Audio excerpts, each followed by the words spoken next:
That's not my outfit.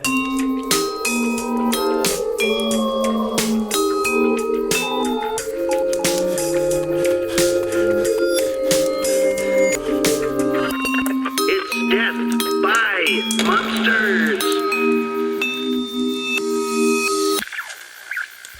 Welcome, and to a lesser extent, kill me! This is Death by Monsters, a podcast about monsters, mysteries, and the unknown. I am joined, praise Mushroom Santa, by Paula Deming. Hi. What? We're joined. Okay. Yeah, now everyone knows it. We made the official announcement right here. And Nick Murphy. Hi. Wait, is Mushroom Santa what this episode's about? Is that a thing? I'll be honest with you, Mushroom Santa is some foreshadowing for it. Oh, dear. I can't wait to learn what that is. And my name is Matthew Jude. Welcome. How is everybody? Is everyone doing great? I've had a good life. I've discovered charcoal toothpaste. My teeth are white. It's a fantastic event. Nice. I'm always worried about charcoal toothpaste. I have been using like a charcoal-based soap to wash my face with, and I've been very pleased with the results. Is that right? Can you send me the link for that? Because it's because of the change in the season, but I've been breaking out a It's lot. www.getcleanson.com. Exactly. Hey, if you're listening to this, maybe don't go to that website because we don't know, it might be real, and who knows what is on it, and we're not endorsing it. Yeah, I can't promote a website I don't know anything about. Good point. But I also discovered Coca-Cola have an energy drink now, which is I tried today because I was Why? curious. Oh God! Because one of my favorite drinks of all time is when you get Coca-Cola, right? And then you make like an espresso shot, and then you put the espresso shot in the Coca-Cola. Really? Oh. I believe it's what they drink in prison, and I love it. And I like weird drinks, right? But this drink was legitimately terrible. It sounds awful. Coke and espresso does not sound good. No, that's great. Oh, Lord. You just have to make sure you don't do it while the espresso is still hot. Otherwise, you get what I can only describe as a very viscous foam appear. Gross. Yeah, I'm Viscous super is an grossed unfortunate word. This week's show is a brain tickler for sure, as we talk about the Dyatlov Pass incident. And I just want to start off by saying, if anyone here has the chance to be part of any type of incident, just avoid it. No, do it for the story. Incidents are always terrible. Nothing good gets named an incident, Nick. That's true. There are 3 events in my life I want to be involved in, and they are liberations, orgies, and flash mobs. And that's it. You want to be in a flash mob? Well, if it's a Les Mis-based flash mob, I'll be all up for it. I'm so excited to learn this about you. When you started that sentence, I was like, the number 2 is going to be orgies. I know it. I know you so well, Matthew. One more day all on my own. Will we ever meet again? One more day with him not caring. I will always be with you. Okay, there's a lot of weird that went up on those Russian mountains at the Dyatlov Pass incident. Besides being one of the world's best mysteries, again, something that might sound cool, but if you get to take part in one of the world's greatest mysteries, I suggest you say thank you, then make some excuse to leave the smoky 1950s FBI crawling fucking apple pie mom and pop diner, and I don't know, join a fight club or something. Just do Yeah. anything different. Thanks, no thanks. Fight Club. But what adds to this camping trip turned body count is that it took over 30 years for the Russian government to release the details of the incident to the public. And though I'm aware the Russian government isn't known for its transparency, especially in Soviet times, you gotta wonder just what the hell went up on those mountains. Was it a Yeti? Almost definitely. Well, that's of course what you think. I have a foolproof theory of what this is, which I will reveal later.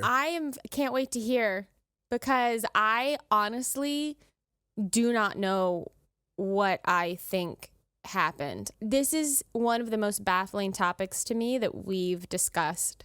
And I have lots of ways to poke holes and lots of theories. This might be the least skeptical I've been on anything that we've discussed so far. Like, something is fucking weird about this. Something is weird. If Pigman is listening, I don't want you to take any offence at what Paula's just said. If Pigman is listening, I don't believe you're real. What? I'm all in on Pigman. I don't care what anybody says. I've decided on some merch for the show. I haven't told you about this, but I want to get a T-shirt that says, "Clap if you believe in Pigman." We got to start a merch store. I'm going to start working on some merch, some Pigman art. It's going to be great. Before I begin, I want to just say a couple things. First of all, these colours don't run. I think that goes without saying. Actually, I think it makes it even more profound. But also, this story involves the death of some very real people. People from whom, by my understanding and reading, were young, vibrant adventurers. People who, by all accounts, would have been the friends I honestly would like to have had. The people I'd like to have known, and all of whom died long before their time. And yes, I'm going to tell you a story, and I'm going to say a bunch of ridiculous things and probably make jokes at their expense. But I don't think I could do this episode without that. The last photos of the group are of a bunch of friends having fun and playing in the snow, smiling and enjoying life. And the next time anyone saw them, they take photos as well. But this time, they're all face down in the snow. This is a tragic, gut-wrenching in parts story, and honestly I spent a lot of time looking into the faces of those people, and it affected me in a way that I wasn't expecting. So I hope you'll all enjoy this episode, and on with the jokes. I guess that lightened the mood.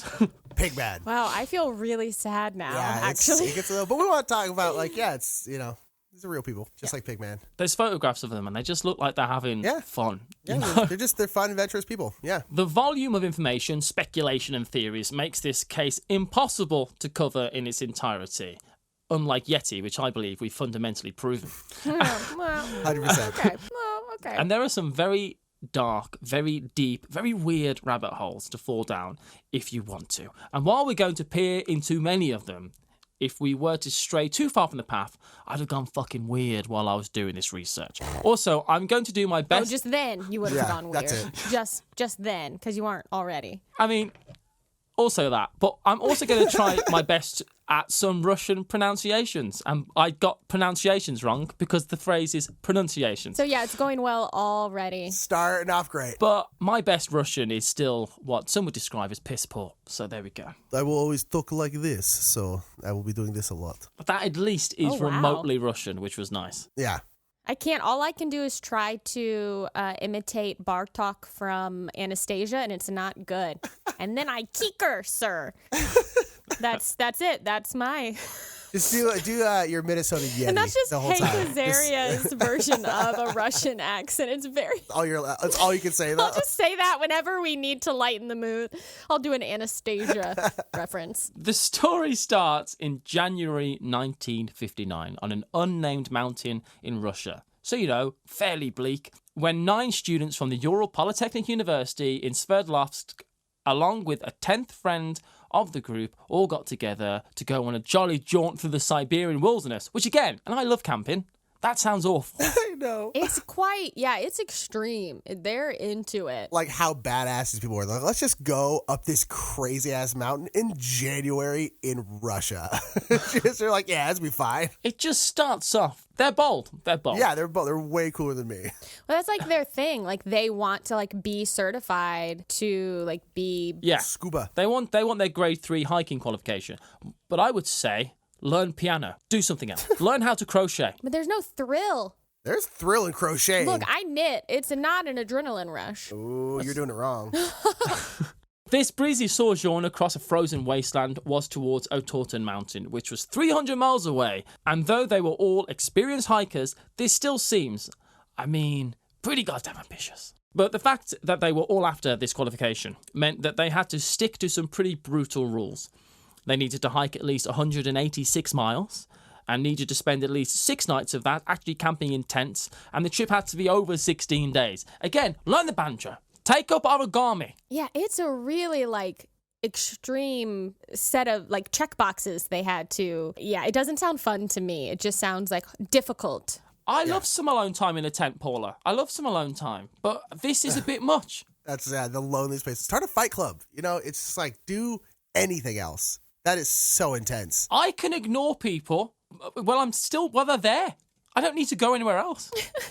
We're all alone, even in a crowded room when you think of... No, it's fine. What this all goes to prove, though, I feel, is that this was an experienced, professional and determined group of athletes, frankly, making this trip. Not just a young bunch of Nick Murphys airdropped in the Arctic Circle with a box of matches and a bobsled. Yep. I'd watch it. Yeah, can you imagine how that would go down? I Poorly. would crush. I'd find some dogs, lash them to my sled, start a dog running, like we just go across Siberia, be all magical and stuff. But then one of them would die halfway through. Very Iron Will. Yeah, it'd be great. The leader of the hike was 23-year-old Igor Dyatlov, whose name would be remembered and honoured as they renamed the mountain pass after Dyatlov, which I guess is better than Massacre Hill or Go Crazy Mountain. Yeah. Yeah, or Death Mountain. That comes up later. I did that thing again where I said something before you were ready to talk about it. You're destroying the narrative arc! Well, stop letting me have information about the story before you tell me about it then. Good point. Out of the 10, 9 would never make it home. The only survivor of the expedition was Yuri Yerdin, who did it. He's the murderer. It was all a setup. It's Yeah, so sure. obvious now. It was him. I've been staring into the blankness of the dark white blood-stained snow for so long. How did I not see? Yerdin, you've killed us all! Pretty much, yeah. Actually, Yuri Yerdin was just kind of real lucky because he cut his trip short because he was suffering with rheumatism. And thankfully for us, he did because it's the only thanks to Yuri that anyone had any idea of the events at least up to January 28th. If he had carried on and suffered the same demise, then they very well may have been lost forever. Can you imagine like the disappointment he felt in not getting to continue and then...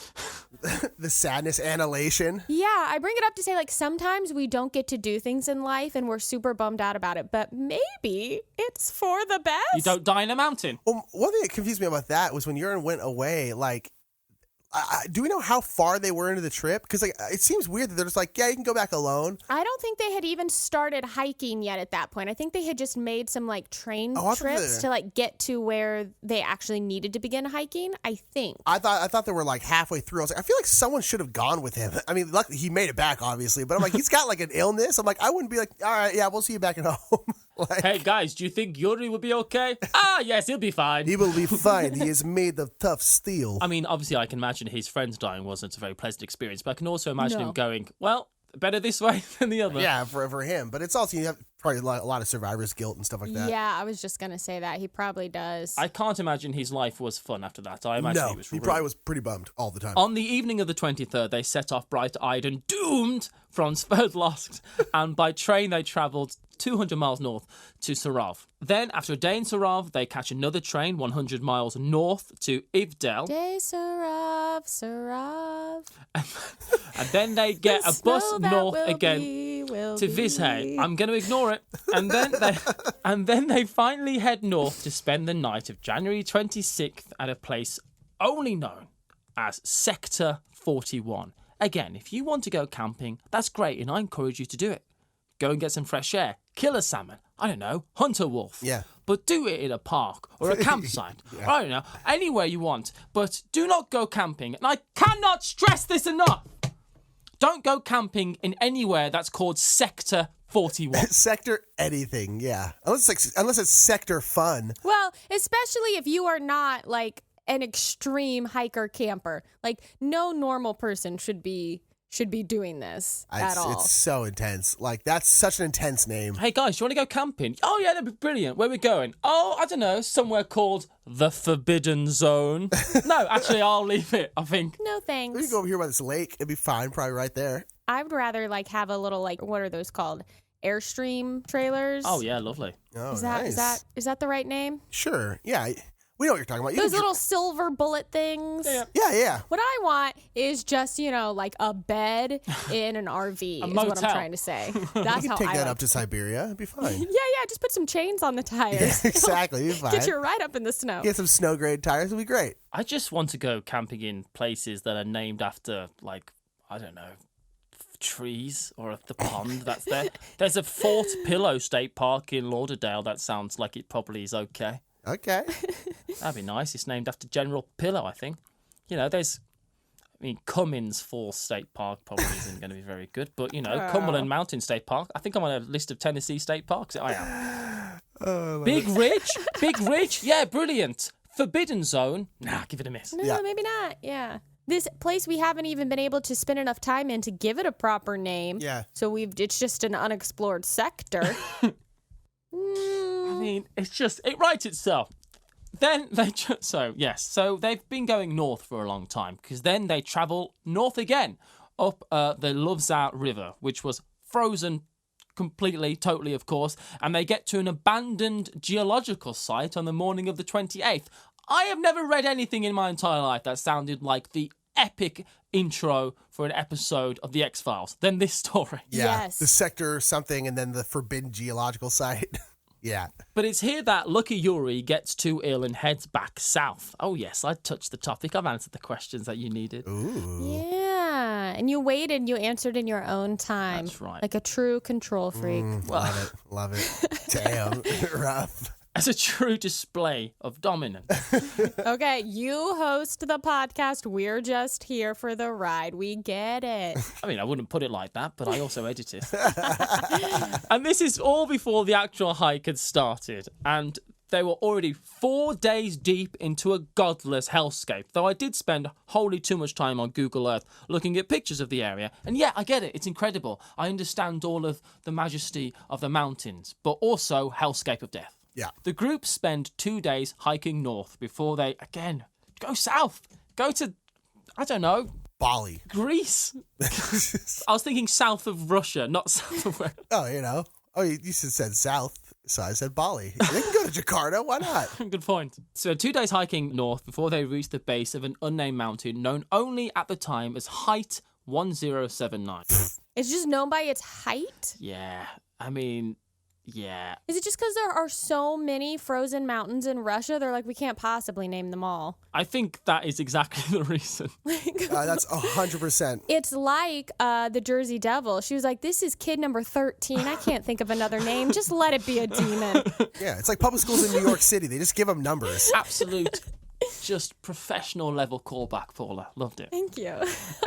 It did, however, have a local name given it to the Mansi people, and that's Kalat Shakal, which in Mansi is a word meaning dead mountain, Dead mountain. Like I said earlier. which is some spooky ass shit. Yeah. And the mountain was called this as nothing would grow there, but also, you know, it's a snow-covered mountain in a barren wasteland of the Ural Mountains. So I've got to assume that nothing really grows many places. Probably. It's so interesting to me to imagine a mountain that doesn't even have like scrub on it or something, you know, like not even like a barren tree. Yeah. I mean, there was some trees at the bottom. I mean, it wasn't At all the bad. bottom. They didn't really make it very far. Anyway, that's foreshadowing.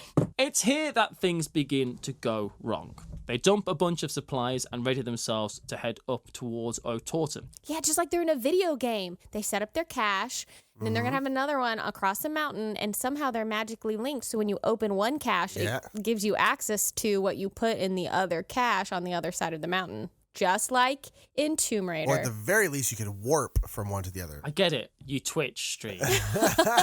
I've seen you stream Tomb Raider. You did good. Hey, come watch my Twitch stream on currently Wednesdays and Thursdays, but who knows? That schedule could always change. Just twitch.tv/Paula Deming. Is it inappropriate to plug my own for shameless promotion while we're talking about 9 people dying? Oh, when you put it that way, slightly insensitive, but it's fine. I would like everyone to tell a friend about the podcast. On February 1st, they begin to ascend Dead Mountain, but the weather turns and they only make it halfway up before they lose all daylight. Although there can't be that much daylight because it's like February now in the northern. It's just. yeah, it's I mean, you got to lose daylight at like 2 p.m. I don't think there's a lot of daylight to even lose. I think it's basically always twilight. I mean, you're in Siberia. Like, It's just all. I mean, the Ural Mountains is basically it's either always the nighttime or always the daytime. But they make it halfway up before they lose all daylight and decide that instead of turning back and losing ground, they decide to set up camp. The official story: on that night, due to reasons unknown, they rip open their tent and run out into the dark and vast white night, barefoot, almost naked. And while most died officially of hypothermia, that's not the true state that the bodies were found in, many of which had unexplained and catastrophic injuries. This is what is still unexplained. This is what was hidden for 30 years. This is why you don't get involved with anything that could be described as an incident. For the love of God, it's a terrible, terrible world. Go bowling. bowling's great. Oh, I do like bowling. Bowling is actually, now I need to tell you, I actually really love bowling. Me too. I don't get to go very often. I love bowling. It's the best. Last time I went bowling, it was with an ex-girlfriend. It was her birthday. Was she your ex-girlfriend at the time? She wasn't at the time. and we went bowling. And I've never been brilliant at bowling, but I was doing real well. But the other person that was doing really well was her dad. And it turned into what I don't describe as a grudge match because we really, really wanted to beat each other. It was great. And I won, and it felt great. That is awesome. And then she broke up with you because you beat her dad. It's not exactly what happened. I think she used the phrase, "I'm in love with the idea of you." And I thought, well, it's not great to hear. That's not great. I relate to that so hard. She also is in love with the idea. We can talk about this off podcast, but this is a thing that has happened to me multiple times. I love the idea of you. You sound like you'd be loads of fun. You seem like the kind of girl I should want to date, but I don't. What hindered any satisfactory explanation? And honestly, there are no truly satisfactory explanations. Is that they weren't expected to return to Sverdlovsk until February 13th. And Igor Dyatlov, who had forewarned lucky rheumatic Yuri that the trip would probably take longer, and it wasn't until February 20th that the families of the hikers demanded a rescue be set in motion. And even then, the rescue party was made up of only family members and university staff and students. And it wasn't until the 26th that finally Mikhail Saravin, a friend of some of the hikers, found the abandoned tent, 800 meters up Dead Mountain. The ripped tent still contained most of the group's belongings, including all hiking equipment, shoes and clothes, and there was no sign of the group. And on the 27th, all hope was lost as the bodies began to be discovered. Can you imagine being the friend who's like, oh, there's stuff, and then being like, wait, all their stuff is here, but they're not here. Nope. And just honestly, how, this isn't funny, but like honestly, how horrifying that would be. They thought that they'd found them and it was going to be good news, but it wasn't. It was really short-lived, and they knew pretty quickly that up the second day, because they found them late into the day. Then they camped up, and then they woke up and realized they'd been camping very near to their friends, essentially. Yeah. Oh my gosh. So like woke up and were like, where they set up camp is near where they found the bodies of their friends. That I didn't know that. Oh, that's not great. Awful. That's not great. Let me sneeze. No. The first sign of the hikers were footprints all head. I need to sneeze. You're such a tease. No. You gotta stop announcing it. You can't announce you're gonna sneeze. That's when you do not sneeze. Sneeze tease. Oh, God. The first sign of the hikers were footprints all headed down the gentle slopes and towards a thicket of trees. Amongst the trees were found the remains of a fire, and also determined that people had most likely tried to climb one of the trees as some of the cedar branches had been freshly broken. It was near the old fire that Yuri Doroshenko's body was found. He was a burly and brave fella who had reportedly chased away a bear in the past, which is something I'm going to start telling people, though I did chase away a cougar once. You've chased it. Well, that's pretty impressive. That's like the same thing basically to me. I mean, also, it's not a euphemism. It was a real cougar. Yeah. I know. Yeah. I thought it was. I mean, then we had to make a circle of urine around the campsite to stay up all night. It was a whole thing. His body was cut and bruised. His face was covered in blood. His lip was swollen as though he'd been hit in the face, and he had a grey foam on his face, which apparently is a sign of pulmonary edema, and his body had in part been burnt, though for some reason his cause of death was listed as hypothermia. Now, I don't doubt he could have had hypothermia, but also, I tell you, I don't think he died of hypothermia. Oh, no. Oh, no. Oh, no. Bigfoot! Bigfoot. The Yeti. Pigman. How far from the fire was he found? Do you know? Yeah, he was right next to it, yeah. He was right next to it, and so was the body of Yuri Krivinishenko, who was also buried... So many people named Yuri. Yeah, a lot of Yuris. Popular Russian name. There's a lot of Yuris. I think Yuri is just like John at this point. Or Matt, which is annoying. Everyone's called Matt, and I hate them all. Do you prefer Matt over Matthew? I always say Matthew. Am I calling you the wrong thing? I prefer Matthew, and that's why. Great. I would say Maddie J. I would also like MJ, just in general. Ooh. Why not? MJ, really? I mean, it'd be nice. No one ever does it. Great. Well, I'll start. It doesn't really have the same effect if I've asked to be. Could you call me Tiger, please, everyone, from now on? I'd like to be known as Ace. Yuri Krivonishenko, his body was also bruised and cut. Part of his nose was missing. He had a chunk of the back of his hand bitten off, the piece later being found in his mouth, and he too had burns, though his were on his hands, whereas Doroshenko's were on his temple and body as well. The cause of death listed, hypothermia. Yeah. Yep.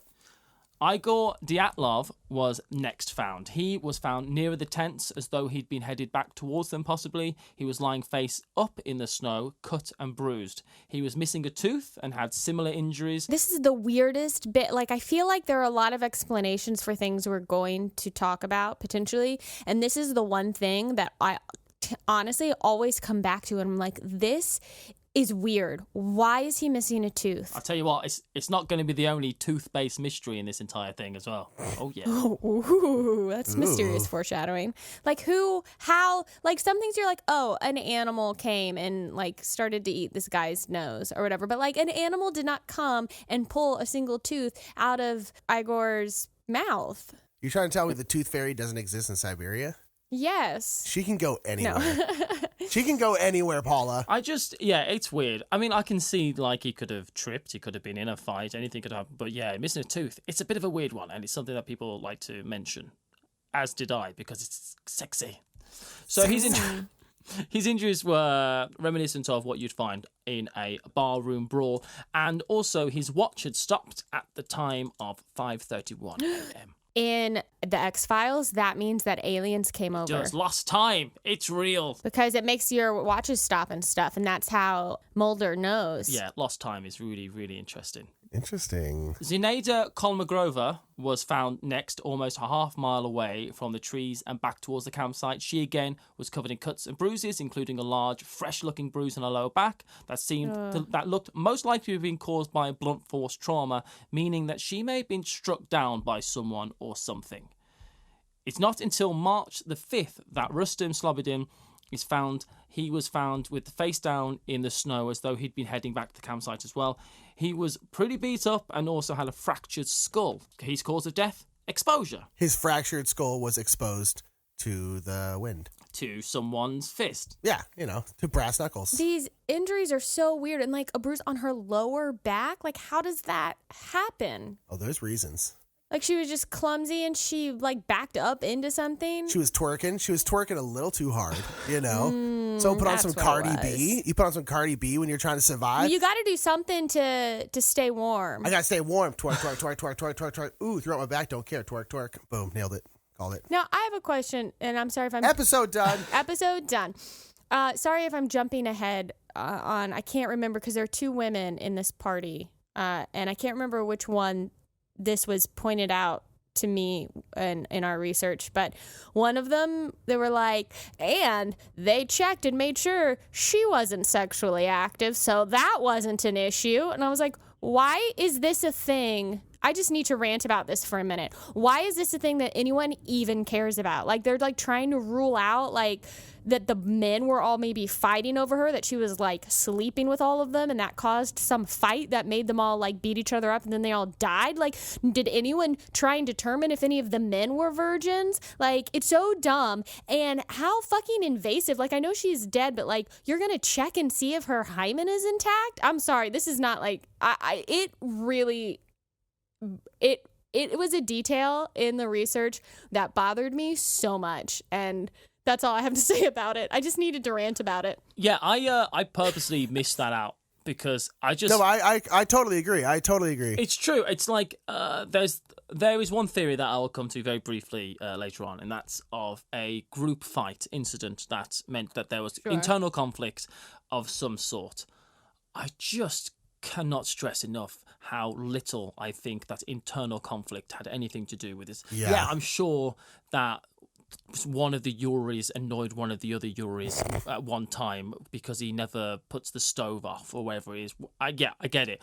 But this was a group of professional people doing this, and I just the idea... They knew the dangerous conditions that they were camping in. They knew. Why would they do anything on purpose to put themselves in danger? I do not believe that they would. I think that they were completely capable, mature people, able to put aside whatever they needed to put aside in order to, like, protect themselves. It's ridiculous to think otherwise, honestly. Totally. I completely agree. Two things. Thing number one is that, yeah, it's a good way to stay warm. No one's saying it ain't, all right? But they're all in the same tent for most of the time.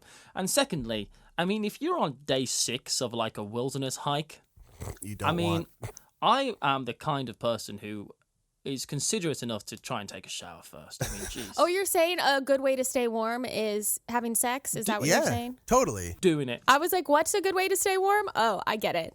And also, it's good to have showered first. Yes. Nookie was the... Nookie. Thank you for using the technical term for me. I understand now. Hanky-panky, is a good way of staying warm. I don't know whether it's routine also in an autopsy to do that, though. I mean, I It suppose that may might be part of may it. be. But if it's not, yeah, I totally see your point 100%. It may absolutely be routine. Well, it's probably routine for them to check, but then again, to mention it in like the research and stuff, that's what it's like. It's totally fine for like the the coroner to be like, oh, let's check and see if there's any signs like sexual assault or if any of these people are sexually active. But then to be like, well, let's bring it up now. It's like, no, it's ridiculous. It didn't need to happen, but whatever. So what adds to the mystery is that all these bodies were found at best partially dressed, some in their underwear, and the best dressed, Rustin Slobodom, only had on one shoe. Crushing it. Not ideal. And honestly, that's not the weird bit. All the bodies, it was determined, had been moved. Oh. Yeah. All of them?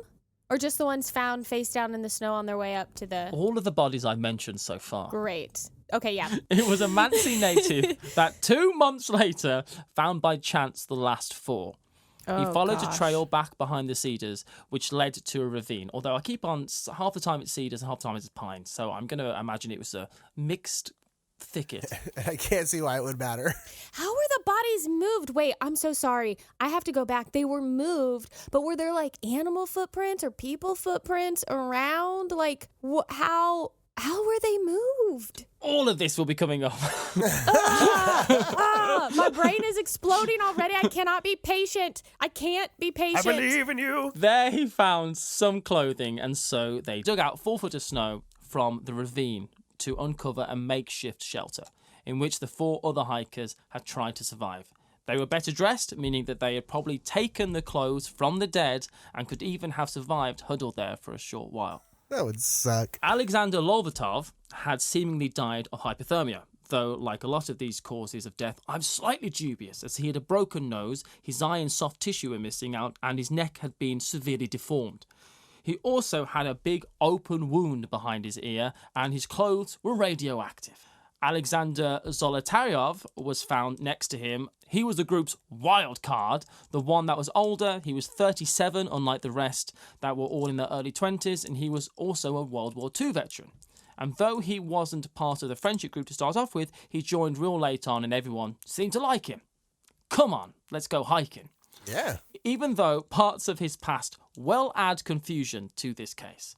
What makes it even worse, not only had he most likely died on his birthday, he also had a grade 3 hiking certification already, which meant he was just on this death hike for fun. Like a monster. Because grade 3 was the highest you can get in Russia, right? That was their ranking system? I think Putin's the only one that's got a grade 4. That's fair. His cause of death? Anyone? Hypothermia? Crushed chest and massive gash in his head. Oh, yeah. Yeah, checks out. He was also missing his eyes and other soft tissue. Ugh. And what makes this even worse, death even more worser, is that he was found holding a pen and paper in his hands, but had died before he'd written anything down. He had been drawing dicks. He had been prolific in the dick drawing circles that he stomped through. He was like, the end is near. If I can just get one more, my life will not have been in vain. Just the perfect dick before he died. Please. Nikolai Tribo-Brignoles was next, a couple feet away. His cause of death were massive head injuries. And last was... Jill Gardner. I wish it was Jill Gardner. Ludmila Dublinina. She was found with a completely crushed chest. Her eyes, eyelids and tongue were missing. Her stomach was full of blood, meaning her tongue was possibly removed before her death, and her clothes were also slightly radioactive. Tight. 2 things of note here that are the clothes were not the only thing that were a bit radioactive on the pass. The whole area, in some reports, is believed to have been slightly radioactive. And the injuries that the second group had suffered were more like those found after an explosion, and not those that you'd find from getting attacked. The official story is that they all fled the campsite in panic. Those that were in the tent had left through a hole that was ripped in the tent side. They fled in different directions and regrouped at the trees. They then began to die of exposure, even though they had managed to construct a small fire. Visibility is thought to have been so bad that they couldn't get back to the campsite, thus one of the group climbing a tree. That's right, it was important. Yep. Those in the worst shape tried to make it back to the camp and failed, the rest staying in the forest. When no one returned, they headed deeper into the forest. They then fell into the ravine, which caused the terrible injuries, where they lay in the cold and the dark, frozen night and died slow and terrible deaths. Yep. And even if this is how they died, the big question, the unanswered mystery, the key to the whole incident is still left unknown. What made them leave their tent? Yeah, just that's the big thing. Because again, they had to be moving fast to get. I mean, again, like they cut a hole in the side of the tent. They left with nothing. These are people who know what they're doing. Like they know, like, hey, it's January, it's Siberia.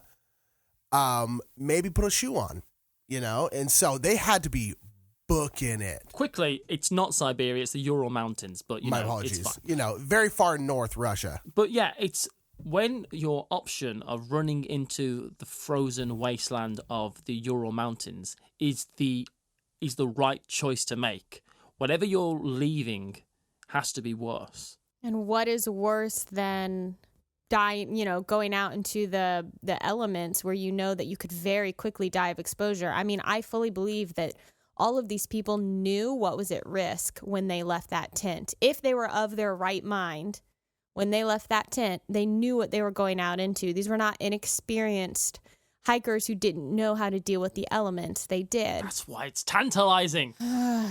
Is there something that could have caused them to, hallucinate or something? I don't know. Oh, God, it's coming up! I did it again. There are I'm sorry I ruined your life, Matthew. You make my life better in some ways. But not this way. I didn't say always. There are, according to the Russian investigation that was reopened this year, 75 main theories as to what happened. 75? They span from the mundane to the, that's right, Russian Yetis. And while I'm absolutely not going to go through all of these, I picked out the most common and the most likely, and of course, the most fun. Yes. Yeah. And that is it. Next week, we're going to be learning all about all the different theories. We don't get to talk about it now? No, we don't. I want to talk about it now. So many Pig ideas man, and pig thoughts. man, and lizard, it's not demons. Pigman. It's Pigman. But it could be like a murderer. It could be like hallucinations. It could be the Russian government. It could be a weird weather event. It could be Lizard demons. What have I told you, Paula, about doing your own research? I'm sorry. I'll stop. So I need all the control and power. Yes, because this is a topic that I wanted to treat with a level of respect that I'm not used to giving anything. I've decided to try and tell the story of what happened as in more detail, which has meant that this first episode is a whole episode. So next week we're going to go through all the theories from the normal to the, oh, really? Matthew, why did you waste time writing that? Yep. Oh, I can't wait for that one. Excited. So it's going to be a two-parter. I hope everyone's okay with that. Ooh, our first two-parter. It's true. Wait Really till our exciting. 17-part miniseries about Pigman. Oh, yeah. It's going to happen. I'm writing it right That's now. just where we take a normal episode and split it up into 17 2-minute episodes. Yeah, exactly. And I'm also going to be playing a flute for the entire time. It's more of like an art installation. Thank you so much for listening to Death by Monsters. You can always contact us in any way that you can via Twitter. We have a Facebook group, I believe, and we are on Instagram. You can email us at deathbymonsterspodcast@gmail.com, and we would really, really love you to do so and tell us any of your home strange stories, which are stories of things that you've heard, things that you've seen, things that your dad's mate Barry told you once. That was a bit weird. I mean, Yeah, what weird incidents have you been a part of? Barry's the kind of guy. is your college town weird? Possibly. Mine is. I can't wait to talk about it. I mean, if you went to college in Lebanon, in Tennessee, no, it's the most boring place in the world. But other than that, I went to college in Boone, North Carolina, and I got a few stories to tell. I mean, do any of them pertain to this podcast at all? Yes, they're weird, creepy things. Oh, good. Wasn't gonna just tell you about like the house party I went to. I didn't want it to be about that one time you went and got really hot wings. Went down to the local wing stop, you know? It's like you don't respect me at all. That's absurd. I respect the hell out of you. Also, I don't eat spicy food, so there. I mean, you do you. We love and respect you. But thank you so much for listening, and we'll see you again real soon for part 2 of the Dyatlov Pass incident. Oh, I can't wait. Bye. Bye. Bye! I'm so excited.